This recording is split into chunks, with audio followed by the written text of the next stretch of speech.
Okay, hello everyone and welcome. Welcome. How's everyone doing today? DSP here live on today's gameplay stream. Got a little bit to talk about before we get started here today. Namely about what I'm going to be doing this week and how I should go about it. I'm very curious to hear your thoughts. And go from there, alright? So, let's talk quickly. Alright? Yakuza 0 will be today's gameplay stream, and I'm excited because I played this last week. After a slow start, the game picked up in a big way my second session, had tons of fun, unlocked new fighting styles, unlocked a lot of fun stuff. You know, side missions were pretty crazy and zany, and I very much enjoyed my last session, to the point where I knew this weekend I was going to be doing other stuff. I checked out the Overwatch expansion, and I played the For Honor beta. But now I'm finally getting back to it, and I'm pleased because I was having so much fun last time that I touched it, okay? So, that's going to be today's stream, about 3 to 3.5 hours, right here live for you. I'm certainly excited for that. Later tonight, I'm going to begin playing Resident Evil 7 with the PlayStation VR, okay? Now, I already played the game, so obviously, you know, already having played it, I know what to expect. It's not going to be super different, you know what I mean? It's not. It's going to be the same game, but I am curious to see the differences between the ease of control, ease of movement, the field of view, and also how the game actually feels in virtual reality. Being that, you know, there's a lot of situations in this game where the enemies are right in your face and they're coming after you and they're attacking you, stabbing you. You know what I mean? I think it could be pretty interesting. All right. Now, I explained in the weekend preview last night why I'm doing this as secondary sessions and I'm not streaming it. But just for the sake of reiteration, quickly here, I'll explain to you why I'm not doing this as live streams during the course of the week. There's two reasons. All right. Number one, because I've already live streamed this game once. I don't think there's going to be a significant audience of people who are going to want to come and watch me replay the exact same game in VR, especially because I'm not promising a full playthrough. What I want to do is get a few hours in of Resident Evil 7 in VR to do a comparison, but I don't want to replay the entire game. Let's face it here. No, I'm not going to spend another 9 to 9.5 hours replaying the game from the ground up, all right? So that's first. Number two, because when you use the PlayStation VR, you have to take frequent breaks. At least I have to take frequent breaks. The longest I think I've played the PSVR without taking a break was like maybe 30 minutes. For many reasons. Number one, because it's disorienting. Sometimes it causes motion sickness. Number two, because it causes that sweat, right? You know what I mean? That sweat that happens, it builds up on, at least for me, under my eyes and on my cheeks when I'm wearing the thing. And it is pretty annoying. That kind of is where the technology is right now, that they haven't designed this thing to sit more comfortably on the head and not create this condensation and create uncomfortable feeling on the face. All right? So being that I'm going to probably have to take a few minutes break every, 20 minutes or so, what kind of a stream would that be? Where, okay, 20 minutes of gameplay, now everyone just sit here for 5 minutes while I try to, take the thing off and relax to get my eyes better, not messed up and get the sweat off my face. And then, oh, no, I'll go back again. It would be pretty shitty stream in my opinion. So in that regard, I decided not to live stream it at all. Okay, now, here's the thing that I want your feedback on. Okay. I'm curious if I should even upload these raw videos, alright? Now, what I mean by that is, let's say I play for 2 hours tonight, I play for another 2 hours tomorrow, so I got like 4 hours of Resident Evil VR. Should I upload those raw videos to DSPGaming? Keep in mind, I'll already have been uploading the Yakuza 0 videos, so there already will be new gameplay on DSPGaming all this week. Okay? So that being said, I don't know if I want to insanely flood the channel, especially because, again, I've already played Resident Evil 7. I already got a full playthrough up of it.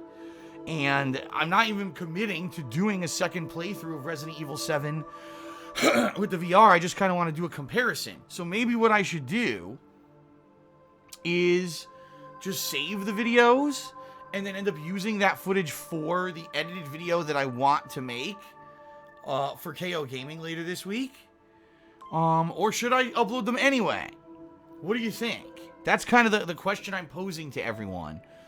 Would you be interested in at least watching some of, excuse me, some of the videos, the VR videos of Resident Evil 7? Because I am already going to do a video for KO Gaming. The point of me doing this is because I want to do a kind of a comparison video for KO Gaming. What is the definitive way to experience Resident Evil 7? Is it just on your regular TV? Or is it with the PSVR? What are the positives and negatives of doing a VR run versus a regular run, you know? So we'll see, I guess. All right, I'd like your input. So please, everyone, send me your input. I see some people in the stream chat are already saying, let's see. Some people are saying it doesn't really, hurt to upload the videos again. Some people are saying they're not interested in it. They're probably not going to watch it because they already saw the first playthrough. And understandably, I get that.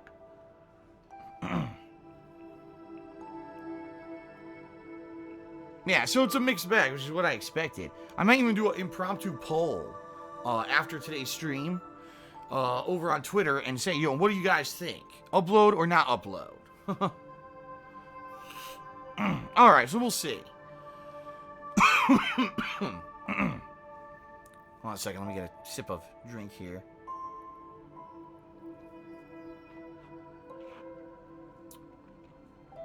Okay. So that's pretty much what you're going to see for the next few days. Yakuza 0 on the stream, and I'll be working on Resident Evil 7 VR at night, and then eventually I'll be working on that video for KO Gaming, the comparison video, okay? Thursday is the return of Ask the King, my Q&A show. I have not done an episode since Thanksgiving. So it's been over 2 months and lots of brewing questions, I'm sure. Please, ladies and gents, if you have not yet, head over to the kingofhate.com forums and please post up your questions for this Thursday's episode of Ask the King. The more questions I get, the better the show ends up being. There's no way that having more questions could hinder the show. It could only make it better. So please do so. I am looking forward to that very much because I love doing Ask the King. And thank God that I'm not, super sick anymore. I mean, yeah, I still got nasal drip that's annoying me and everything, but at least I could talk at length now. So I'll be able to actually do Ask the King. Thank goodness. There's no way I would have been able to do it if I had to do it, say, like last month or whatever, right? So please post up those questions, all right? Now, also keep in mind, that you can, on the day of the show, the day of Ask the King, you can post up questions via Twitter. And I do take some questions right off of Twitter every single episode as well. But you have a higher chance of getting your question answered if you post it on the forums, FYI. So please do so, okay? All right, what else? Not too much else. I will just say this, everyone. Last night, I made a video on the King of Hate Vlogs regarding a status update regarding my business, all right? I'm not going to go into detail whatsoever. I'm just going to say if you want to know how things are going, please check out that video. It goes into a lot of detail about things that I'm doing personally and things that is going on with the business. Lots of stuff that I'm trying to do to keep this afloat, all right? Admittedly, some people take it the wrong way, which is stupid because if the name of the video is that I'm going to give you a status update on the business and you watch the video, it's your own fault if you watched a business update and you're like, feels like Phil just made a video about this recently. Yes, this would be an update to that. If you don't care, why are you watching the video? Because some people are just really fucking dirt dumb. I don't know what else to say. They watch videos just to be stupid and negative rather than, using common sense. Gee, it's a vlogging channel, and Phil made a vlog about the status of his business. Well, I don't care about that, so I'll skip it. No, they must watch it and complain. Whatever. But anyway, thanks to those who did watch the video, who did give constructive criticism, constructive suggestions. Thanks to those who obviously are trying to help me out via pledging via Patreon, via subbing here on Twitch, cheers on Twitch, everything. Okay? So please, check that out if you haven't, if you're interested. If you don't care about the business side of things and you're just here to watch the gameplay and that's all you care about, then skip it completely. There you go. You have the option. It's called self-control to make the choice of whether or not you want to watch the video. Okay. All right, what else? That's really it. I just want to say it is January 30th, which means there is only 1.5 days left, or I guess at this point it would be 36, or actually 35.5 hours left to pledge to my Patreon for the month of January. If you pledge the next 35.5 hours, you'll get the perks for this month, including either text or verbal thank yous in my videos, getting your questions answered on my Ask the King show, getting private Q&A videos made. There's a lot of cool perks that you can get, all right? But in addition to that, you contribute to the monthly goal, which is a Patron's Choice playthrough. If you pledge $5 or more in the next 35.5 hours, you'll be able to nominate and vote on a game that I'll be doing a full playthrough of, okay? So there you go. Please check it out. Patreon.com/DarksidePhil. Last chance to pledge. And by the way, this is definitively kind of the best way that you can contribute. If you like what I do here on YouTube, you want to see me continue to do this as a job and be successful, you want to help out, you want to go the extra mile rather than just watch the stuff, that is how you can do it. Okay. All right. Is there anything else? I'm trying to think. I don't think there's anything else. I don't. All right. I think it is time to begin with Yakuza 0. Oh, you know what? Fens the Spook just made a good suggestion. He says he thinks that people who cheer like 500 bits of cheers or more a month should maybe be in on not Ask the King, but yeah, like kind of like you would get a perk, right? Like you get perks for bits and cheering. Listen, it would be nice, right? The problem is there's no way to do that. Twitch doesn't have a listing of bits. There's like no way, there's no page, there's no report where I could pull up, oh, here's everyone who cheered in the month of January, right? And here's how much they cheered cumulatively. And there, now you can assign those people to get their questions answered on Ask the King. That doesn't exist right now. It would be nice. I definitely certainly would like that. But it doesn't exist. Hell, even on, I mean, I'll be honest, even on Patreon, it's a pain in the ass to kind of keep track of people who are pledging. It's kind of a really annoying manual process. It seems to me like a lot of these businesses, have great ideas, and then they implement them, but they don't implement them like to their fullest effect. Excuse me. So I'll be completely honest here. For example, Patreon. They file all your information. Let's say you did a $5 pledge for the month of January, okay? There's a spreadsheet that I can actually get from Patreon at the end of January that'll say, here's who pledged what in January. But the spreadsheet is a manual spreadsheet. It doesn't even allow me to say, for example, send messages to people automatically who pledged $5 and say, here's your $5 perk.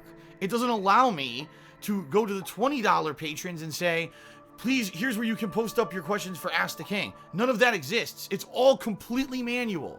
So I have to sit there and go through the entire list of patrons for January and manually click on people's names. And I have to type out these manual messages and send everyone manual private messages on Patreon because they have no automated process to do anything.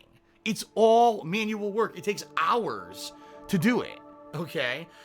Same thing on Twitch. Right? Where people are cheering with bits all the time. That's great, right? People are subbing. That's great. But guess what? There's no actual way for me to pull up a listing of who's subbed or who's cheered. I actually tried to request a list of who's subbed about 2 weeks into it, and I never even got it. They never sent it to me. So it's very, very manual. It's really ridiculous, in my opinion. I think that eventually they'll get there, especially now when you see so many people using Patreon. There's so many people using Twitch, and they're using these as alternative methods, because I think a lot of YouTubers in particular have just had it. They had it up to here with YouTube, you know what I mean? YouTube shenanigans with ad revenue and fluctuating bullshit. They realized, how are you going to make a living on a website, solely on a website that isn't transparent, doesn't tell you when they're making these crazy sweeping changes, It's just ridiculous at this point. So most YouTubers are finding other ways to fund their businesses, whether it's Patreon, whether it's Twitch, etc. And I think what's going to happen is eventually they're going to streamline these processes, but it's not going to be an overnight thing, you know? I mean, 2 years ago when I was streaming on Twitch, there wasn't even bits at all. So is it surprising now that they implemented this bit system and there's no way to even do anything with it? I'm not surprised. And sure, it's nice to, it's certainly nice to get it right away. Oh, good, the bits are working, so now, you know, streamers can get profit. Great. But I do feel, and I'm with you on this, to Fens the Spook, who actually just suggested this in stream chat, I'm with you. I think that they should work more on the back end. You know, that's great for the streamer, I made money, but what about the person who gave the money? Let's give them something. Let's figure out a way to make a proper reporting or whatever so I can give back. Doesn't exist. So, I don't know. I guess it's not necessarily growing pains. It's just that these businesses, like I said, they like to implement this stuff but not think it through. And therefore, you end up with a system that works to a limited degree, but not as well as everyone would like it. So, sorry about that. Alright. That is it for the pre-stream. Let's get started with Yakuza 0. Thanks, everyone. Here we go.